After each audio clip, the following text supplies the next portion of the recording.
Hello everyone, welcome to Brain Bloom. Today we are going to cover another important topic, that is Kautilya. Kautilya's full name was आचार्य विष्णुगुप्त कौटिल्य. इनको चाणक्य के नाम से भी जाना जाता है. ये एक ब्राह्मण फैमिली में बॉर्न हुए थे. इन्होंने बुक लिखी है अर्थशास्त्र. जैसे मनु ने मनुस्मृति लिखी है, ऐसे कौटिल्य ने अर्थशास्त्र लिखी है. It is an ancient Indian most important book on governance, politics and economics. He was a scholar and the chief minister who destroyed the power of Nandas and placed Chandragupta Maurya on the throne of Magad in the 4th century BC. I hope ये सबको पता होगा that he is the founder of Mauryan Empire. He is the founder of Mauryan Empire. इन्होंने नंदास के को destroy किया था, उनकी पावर को डिस्ट्रॉय किया था एंड चंद्रगुप्त मौर्य को थ्रोन में बिठाया था on the Magadh in 4th century BC.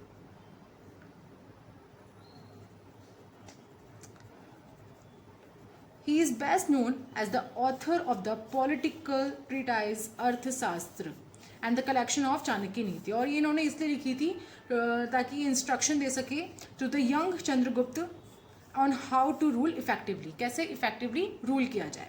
इनके जो आइडियाज़ हैं, प्रिंसिपल्स हैं, ये बहुत ही प्रैक्टिकल हैं और डीप इंसाइट देते हैं एक ह्यूमन माइंड के लिए.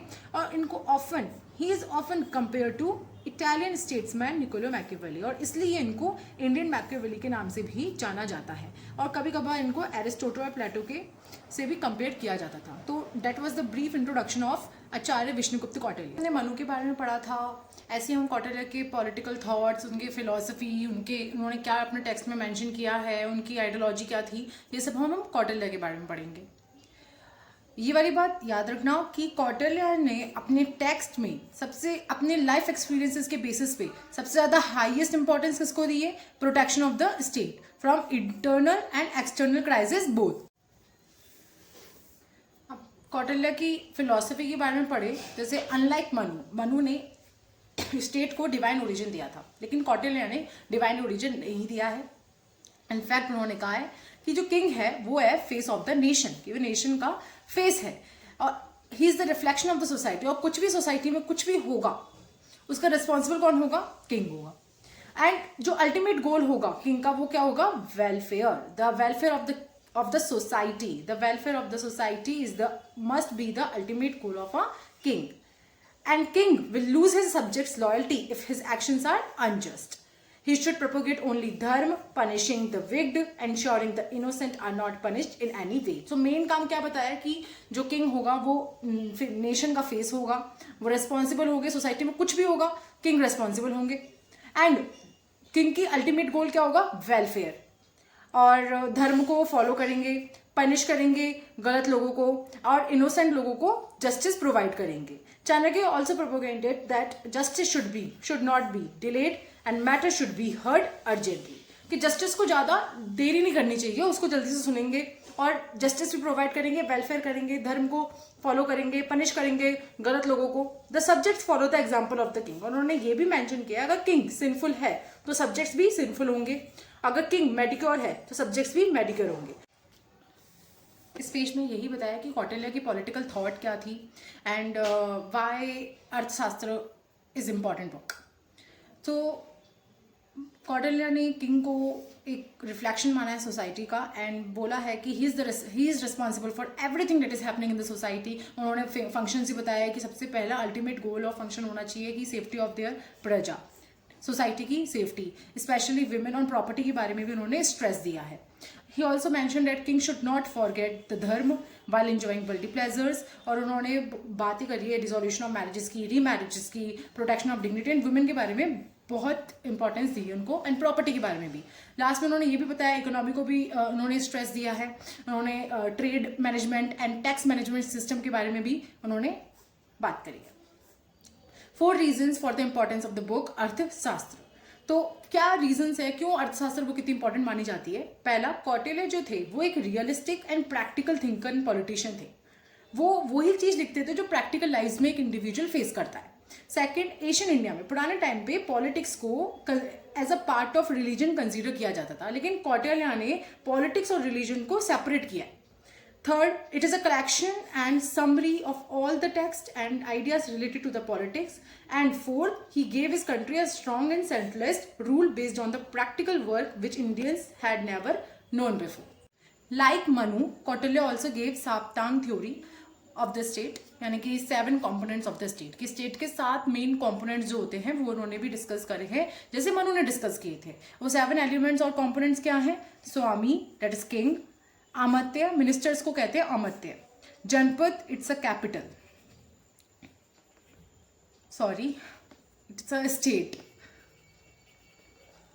Fort is the capital. कोश, ट्रेजरी. दंड, पनिशमेंट. मित्र यानी फ्रेंड्स. स्वामी, the king is ultimately responsible for the fulfilling the obligation of the subject. And king जो है एक सेंटर है स्टेट का, and he plays the most important role because he is the face of the nation and he is responsible for everything that is happening in the society. और इन्होंने king के लिए ये भी बोला है कि सबसे इंपॉर्टेंट चीज़ होती है कि किंग की प्रॉपर एजुकेशन एंड ट्रेनिंग होनी चाहिए ताकि वो एबल हो सके to fulfil complex obligations. Amatya, Kautilya considered minister as an essential part, क्योंकि बिना मिनिस्टर की हेल्प से किंग इफेक्टिवली रूल नहीं कर पाएंगे. और उन्होंने मोस्टली एटलीस्ट 3 अमात्यास यानी 3 मिनिस्टर्स होने चाहिए. जनपद मीन्स डिस्ट्रिक्ट और we can say state. Kautilya included both the boundaries of the state and the people living in it. और उन्होंने ये भी बोला है कि ये जो स्टेट होनी चाहिए इसमें बहुत सारे लेक होनी चाहिए, रिवर्स होनी चाहिए, माउंटेन्स होनी चाहिए, फॉरेस्ट होनी चाहिए, डेजर्ट्स होनी चाहिए इन द डिस्ट्रिक्ट्स. फोर्ट यानी कि कैपिटल स्टेट कैपिटल के बारे में उन्होंने बोला है कि ये वेल प्रोटेक्टेड होनी चाहिए एंड फोर्टिफाइड होनी चाहिए. और इन्होंने टाइप्स ऑफ फोर्टिफिकेशन भी बताया है जैसे औदक fort, parvat, dhanvan fort, forest fort surrounded by the trees and bushes, जो ट्रीज मतलब जहाँ पे फॉरेस्ट होता है basically. Dhanvan built in the ground and free from water, grass. Okay. Parvat means mountains, तो माउंटेन से फोर्टिफाइड कैपिटल बोला है इन्होंने. और the means water, a fortress filled with water. अब इनके भी इन्होंने रीजन दिए हैं कि अगर वाटर से सराउंडेड कोई स्टेट कैपिटल है और माउंटेन से सराउंडेड कैपिटल है तो वो किस लिए यूजफुल होगा? It is useful in the terms of protecting the kingdom. वो किंगडम को बहुत अच्छे तरीके से प्रोटेक्ट करेगी क्योंकि एक एनिमी इजीली एंटर नहीं कर सकता आपके किंगडम में, क्योंकि चारों तरफ अगर पानी है या माउंटेन्स है तो वो इजीली एंटर नहीं कर सकता. और वहीं पे धनवन एंड फॉरेस्ट फोर्ट का उन्होंने इंपॉर्टेंस इसलिए बताई है. They build in forest and the king can hide himself and protect himself. King उधर छुप सकते हैं, ठीक है, फॉरेस्ट में छुप सकते हैं, तो एनिमी इजीली किंग तक नहीं पहुंच पाएगा. तो इसके भी इन्होंने रीजंस बताए हैं. कौटिल्य कंसिडर कोश to be the necessary for carrying out the state functions, जैसे कि वेलफेयर करने की, वेलफेयर एक्टिविटीज करने के लिए, डैम्स बनाने के लिए, रोड्स बनाने के लिए. And he also advise the king to monitor and control the employees and officers engaged in the treasury operation. और इन्होंने ये भी बोला है कि जो टैक्स होंगे वो फेयर वेज में होंगे, ऐसे नहीं कि कुछ भी आप रेट्स लगा रहे हो. It should be in fair wage. Punishment necessary to protect the subjects. अगर पनिशमेंट नहीं होगा तो क्राइम भी बढ़ते रहेंगे, लोगों को डर भी नहीं होगा और सब्जेक्ट्स को प्रोटेक्ट भी नहीं कर पाएंगे. So and from internal and external enemies considering punishment और army as an essential part of the state, ताकि पीस मेंटेन हो सके एंड जस्टिस प्रोवाइड हो सके. Mitra, friendly relations with other state वो बहुत इंपॉर्टेंट है, क्योंकि अगर आप फ्रेंडशिप नहीं करोगे अपने नेबर से, अपने नेशन से, आसपास के नेशन से, तो एनिमीज ज़्यादा हो जाएंगे. तो जितने ज़्यादा मैक्सिमम एनिमीज होंगे तो उतना किंग और किंग की किंगडम को ही खतरा है. The state can be confident of protecting it's borders, friendly relations with the other states. Essential qualities of the king, कि किंग डिवाइन होना चाहिए, विजडम होनी चाहिए, पावर होनी चाहिए, रिलीजियस होने चाहिए, हम्बल होने चाहिए, एजुकेशन होनी चाहिए, ट्रेनिंग, और ये सब बेसिक चीज़ें बताई गई है इसमें. किंग की ड्यूटीज़ क्या बताई हैं? मेंटेनिंग वर्ण शर्मा dharma, arrangement of judgement related to income expenditure, मतलब इकोनॉमी को में भी स्ट्रेस दिया है. Appointment related to public interest and social welfare and to make war. Another important question, is the king of Kautilya autocrat? So आपको सीधे तो आंसर देना है नो, क्योंकि देयर आर सम रेस्ट्रिक्शंस जो कौटिल्य ने किंग के ऊपर रखे हैं. मेजरली 4 रेस्ट्रिक्शंस होते हैं, ये पूछा भी जा सकता है. What are the 4 restrictions on king? Number 1, contractualism, यानी कि कॉन्ट्रैक्ट बेस्ड. यानी कैसे? कि उनका मानना है अकॉर्डिंग टू कौटिल्य कि एक किंग और सब्जेक्ट के बीच में कॉन्ट्रैक्ट है। जो सब्जेक्ट्स होते हैं वो किंग की बात मानते हैं, वो किंग जैसे कहते हैं वैसे करते हैं, उनको ओबे करते हैं। एज बदले में किंग क्या करता है, उनको प्रोटेक्ट करता है, सब्जेक्ट को प्रोटेक्ट करता है, उनका वेलफेयर एक्टिविटीज़ करते हैं, ऑल राउंड वेलफेयर करते हैं। तो according to Kautilya, in return for what the humans had obeyed the king's orders, the king had promised to protect the subjects. It means the king is bound to perform the duties. तो basically king जो है एक contract में based है, इसी बोलते हैं कॉन्ट्रैक्चुअलिज्म। सब अगर किंग अच्छी तरीके से अपनी एक्टिविटीज़ अपनी ड्यूटीज़ परफॉर्म नहीं कर पाएंगे तो सब्जेक्ट्स का पूरा राइट है उनको हटाकर दूसरे किंग को लेके आने का। ऐसे ही सब्जेक्ट्स उनकी बात क्यों मान रहे हैं, क्योंकि किंग ने प्रॉमिस किया है टू प्रोटेक्ट द सब्जेक्ट्स। तो ये एक बेसिकली कॉन्ट्रैक्ट बन गया, तो इसलिए contractualism. Number 2, religious rules policies and customs. King जो है, king's authority is limited by religion, policies, moral rules or moral duties, customs associated with the country. He is bound to follow them. Number 3, power of ministers council. King alone power hold नहीं करता, उसे वो power ministers के साथ share करनी पड़ती है। He means king has to use this power only on the basis of consultation with the minister. कोई भी डिसीजन होगा जो किंग लेंगे उससे पहले उनको मिनिस्टर से कंसल्ट करना पड़ेगा। जैसे अगर पॉलिसी मेकिंग का काम है, प्लानिंग है, तो मिनिस्टर से कंसल्ट करना पड़ेगा, टैक्स अरेंजमेंट में मिनिस्टर से कंसल्ट करना पड़ेगा, अपॉइंटमेंट्स मिनिस्टर्स ध्यान देते हैं, peace and war etcetera. Number 4, control of public and public opinion. अगर किंग ने कोई भी ऐसा काम कर रहा है किंग कि उसमें पब्लिक का इंटरेस्ट जो है नेग्लेक्ट किया जा रहा है, इग्नोर किया जा रहा है, तो subjects have full right to overthrow the king. Personality, education and training of the king. Personality, education and training of the king. Proper personality होनी चाहिए, प्रॉपर एजुकेशन होनी चाहिए, प्रॉपर ट्रेनिंग होनी चाहिए किंग की, क्योंकि such a virtuous king can not be autocratic by his nature. तो हमने 4 मेजर्स पढ़े, 4 रेस्ट्रिक्शंस जो किंग पे लगाए जाते हैं, और इसी वजह से जो किंग है वो ऑटोक्रेटिक नहीं होता। Number 1, contractualism. Number 2, religious and customs. Number 3, power of minister councils. Number 4, public and public opinions. Number 5, personality, education and training of the king. Kautilya mention 4 types of examination of amatya यानी ministers. Ministers की उन्होंने बोला है कि time to time एक king को time to time examine करना चाहिए, मिनिस्टर्स को देखना चाहिए कि क्या उनके आसपास के जो मिनिस्टर्स हैं वो सही हैं कि नहीं हैं, लॉयल हैं कि नहीं हैं। नंबर 1, रिलीजियस, कि टेस्ट करो कि जो मंत्री है, जो मिनिस्टर है, वो रिलीजियस है कि नहीं। Gymnastic, it is a testing bye presenting opportunity for female intercourse. Economy, testing by showing him greed for wealth, पैसे का लालच देकर। टेररिज्म, ये टेस्ट करो उनकी उसकी लॉयल्टी, मिनिस्टर्स की लॉयल्टी टेस्ट करो, उनको मोटिवेट करते हुए कि हम जो रिज़ाइम हैं, जो लॉज हैं, उनके अगेंस्ट जाके हम ये करते हैं, ऐसे करते हैं। तो ऐसे करके उन्होंने बताया है कि 4 टाइप्स ऑफ एग्जामिनेशन उन्होंने बोला है कि टाइम टू टाइम एक किंग को लेना चाहिए मिनिस्टर्स के लिए, ताकि चेक कर सके कि क्या उनके मिनिस्टर्स उनसे लॉयल हैं कि नहीं है। कौटिल्य सोशल फिलॉसफी, बिल्कुल मनु की तरह ही है इनका भी फिलॉसफी, इन्होंने भी वर्ण सिस्टम को सपोर्ट किया है। देयर वर्क लाइक मनु, जैसे ब्राह्मण, क्षत्रिय, 4 वर्णास, ब्राह्मण, क्षत्रिय, वैश्य, शूद्रास, ये 4 वर्णास उन्होंने भी सपोर्ट करे हैं। And on the basis of age उन्होंने भी 4 आश्रम्स बताए हैं, ब्रह्मचार्य, गृहस्थी, वनप्रस्थ, संन्यास। ब्रह्मचार्य में 25 तक की एज तक एजुकेशन गेन करनी चाहिए, नॉलेज गेन करनी चाहिए। गृहस्थी में 25 से 50 की एज तक शादी करनी चाहिए, बच्चों की लाइफ, अपने बच्चों की लाइफ सिक्योर करनी चाहिए। वनप्रस्थ के अंदर सोशल वर्क करना चाहिए।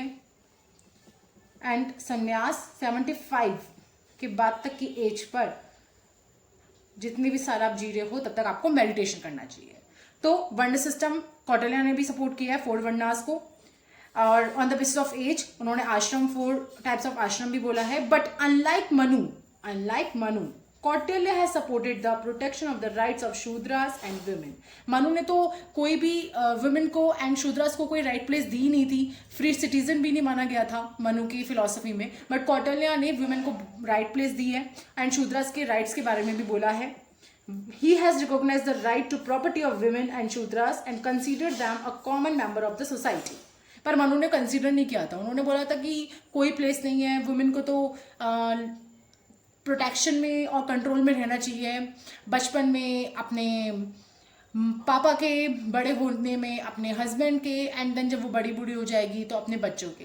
लेकिन कौटिल्य ने बिल्कुल डिसएग्री किया इस वाली बात पे। उन्होंने बल्कि ये बोला है कि वुमेन को राइट प्लेस मिलनी चाहिए सोसाइटी के अंदर, एंड वुमेन एंड शूद्रास both he consider both as the common member of the society. Now the most important topic, और ये इस पे ही क्वेश्चन आएगा, लॉन्ग क्वेश्चन, कि कौटिल्य की इंटरस्टेट थ्योरी और फॉरेन रिलेशंस बताइए। सो उन्होंने दो चीज़ बताई है, पहला सिक्स फोल्ड पॉलिसी जिसे सद्गुना पॉलिसी भी कहते हैं, and mandal theory. Six fold policy, और we can say six forms of diplomacy, it is given in Kautilya's Arthashastra determining the relations of the state with one another, the six measures were adopted. यानी कि एक king एक particular situation में एक particular policy adopt कर सकता है। अब कैसे? सिक्स है, संधि, विग्रह, आसना, यान, संश्रय, द्विविध भव। संधि मीन्स पीस यानी कि ट्रीटी, विग्रह मीन्स वॉर यानी कि डीटी, आसना मीन्स न्यूट्रल, यान मीन्स मार्चिंग, संश्रय मीन्स अलायंस, द्विविध भव means it is a combination of two policy. संधि का मतलब होता है पीस। अगर किंग वीक है और एनिमी स्ट्रांग है तो बेटर क्या होगा किंग के लिए कि वो ट्रीटी बना ले, पीस बना ले। He defined it as an agreement with pledge और treaty with other state, however inferior shall make peace. अगर एनिमी स्ट्रांग है तो किंग को अपने एनिमी के साथ ट्रीटी बना लेनी चाहिए, पीस बना लेना चाहिए, एक एग्रीमेंट बना लेना चाहिए ताकि वो वॉर ना करे उस पर। विग्रह means war. He defined war as an offensive operation. He states that whoever is superior shall wage war.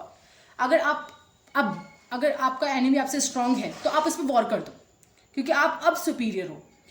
Asna means neutral, यानी कि आप न्यूट्रल हो जाओ। अगर आपकी आर्मी नहीं है, आपकी जो पावर है अभी एनिमी से वीक है, if the king found himself weak in transport and army, he has to sit quiet and try to consolidate his force slowly. और धीरे धीरे आप अपने आर्मी को स्ट्रॉन्ग करो, पहले कुछ टाइम के लिए चुपचाप बैठ जाओ। यान मीन्स मार्चिंग, इसका मतलब है मार्च टू वॉर, यानी कि प्रिपरेशंस करो और अपने एनिमी की तरफ मार्च करना स्टार्ट कर दो। संश्रय मीन्स अलायंस बनाना, ठीक है, रुक जाना, रिफ्यूजी ले लेना, seeking protection from another state. द्विविध भव यानी कि डुअलिज्म, यानी कि two policy, it is a combination of two policy और डबल पॉलिसी, एज मेकिंग, एक के साथ आप पीस बना रहे हो और दूसरे के साथ आप वॉर कर रहे हो। तो बेसिकली ये सिक्स डिप्लोमेसी, ये सिक्स फॉर्म्स ऑफ डिप्लोमेसी है कि एक किंग एक पर्टिकुलर सिचुएशन में ले सकता है। अगर स्ट्रांग नहीं है और एनिमी स्ट्रांग है तो वो पीस बना सकता है, अगर एनिमी वीक है तो वो वॉर कर सकता है। अगर एनिमी स्ट्रांग है और आपको दिक्कत आ रही है, आप ट्रांसपोर्ट के अंदर आपकी आर्मी वीक है, तो आप थोड़ी टाइम के लिए चुपचाप बैठो, न्यूट्रल रहो और उसके बाद वॉर करो।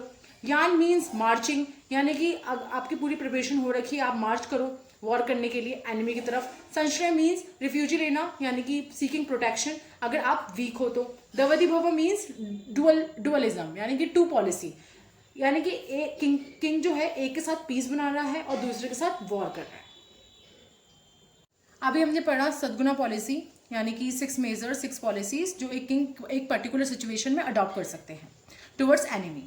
Now strategy of diplomacy, number 1 सांग, इसका मतलब भी पीस ही होता है कि पहले पीस बनाओ, नेगोशिएशन से अलायंसेस बनाओ, डिप्लोमेसी से नेगोशिएट करके एनिमी से पहले पीस बनाओ। या फिर नंबर 2 दान, दान मीन्स डोनेशन, यानी कि ब्राइब द अपोनेंट, कि जो एनिमी है उसको ब्राइब करो, उसको पैसे दो, गिफ्ट दो और फ्री हो जाओ। नंबर 3 भेद, अगर आपकी आर्मी अगर स्ट्रांग है तो आप मैनिपुलेट करके इम्प्लांट कर सकते हो डिस्प्यूट को और उससे दूर हो सकते हो। एंड दंड इज द लास्ट ऑप्शन, यानी कि पनिशमेंट, वॉर कर दो। Now very very very important topic, Kautilya's mandal theory. Basically इसमें कौटिल्य ने कंट्री को डिवाइड कर रखा है into number of small states, जिसमें किंग्स हैं, और ये किंग्स जो हैं वो एम्बिशियस है एक दूसरे के स्टेट में पावर बढ़ाने के लिए और उनको ऑक्यूपाई करने के लिए। So it is a theory of presuppose the division of the country in a number of small states and ambitious kings. इसमें टाइप्स ऑफ किंग्स बताए हैं, बेसिकली 12 किंग्स बताए हैं, एंड टाइप्स ऑफ स्टेट्स बताए हैं 4, विगुसु, अरी, मध्यना, उदासीना। इसमें कॉटलर ने बोला है कि जो नेबर होता है हमारा नेचुरल एनिमी होता है, neighbour is a natural enemy, और जो नेबर का नेबर होता है वो हमारा नेचुरल फ्रेंड होता है, और जितना बड़ा डिस्टेंस होगा उतने कम एनिमी होगा, जितना बड़ा डिस्टेंस होगा उतना वो हमारा एनिमी कम होगा। All friendship in international sphere is guided by interest and convenience and relations can't be taken for granted. This is a diagram जिसमें उन्होंने डिवीजन बताया है कंट्री का into a number of small states with ambitious Kings. अब ये रे king, ठीक है, ये रहा किंग। अब किंग का नेबर कौन है? ये रहा अरी। किंग के नेबर को बोलते हैं अरी, जो कि एनिमी है, क्योंकि यहाँ पे बताया अभी neighbour is a natural enemy. Neighbour जो है हमारा एक नेचुरल एनिमी है, तो हम ये रे किंग, और किंग का नेबर है अरी जो कि नेचुरल एनिमी है, और neighbour is are natural friend. तो अब ये जो हमारे एनिमी है यानी कि नेबर है, इस नेबर का नेबर कौन होगा? ये, और ये हमारा क्या है? Natural friend. फिर अरिमित्र, ये जो है अब ये हमारा फ्रेंड है, लेकिन ये हमारे एनिमी का तो एनिमी है ना, तो इसलिए इसका नेबर कौन होगा? अरिमित्र, वो हमारे एनिमी का मित्र होगा। ऐसे मित्र मित्र, अरि मित्र मित्र। तो इस तरीके से डिवीजन बताया है कि किंग है, किंग का नेबर अरि जो कि एनिमी है, नेबर का नेबर जो हमारा फ्रेंड है जो कि मित्र है, फिर मित्र का जो नेबर होगा अरि मित्र होगा, फिर अरि मित्र, फिर मित्र मित्र, अरि मित्र मित्र। ऐसे ही यहाँ भी डिवीजन बताया है। बीच में जो है udasina, udasina is a basically neutral state, जो न्यूट्रल रहती है, दो उसके बीच में न्यूट्रल रहती है कि वो कुछ नहीं बोलेगी। एक होता है मध्यना, डेट इज बफर स्टेट, जो कि बहुत छोटी स्टेट होती है बिटवीन टू पावरफुल स्टेट। दो पावरफुल स्टेट है, इन दो पावरफुल स्टेट के बीच में जो स्टेट होती है उसे बोलते हैं बफर स्टेट। 12 किंग्स बताए हैं। Kautilya mention different kings in forward direction, ये तो फॉरवर्ड डायरेक्शन हो गया। इस फॉरवर्ड डायरेक्शन के अंदर उन्होंने 6 किंग्स बताए हैं और नीचे उन्होंने 4 बताए हैं। जैसे किंग हो गए अरि एनिमी, मित्र फ्रेंड, अरि मित्र, मित्र मित्र, अरि मित्र मित्र। 4 किंग्स बताए हैं इन्होंने। पर सवनिग्रा, मे बी मैं गलत प्रोनाउंस कर रही हूँ, अकरंडा, पर सवनिग्रा सारा, अकरंडा सारा।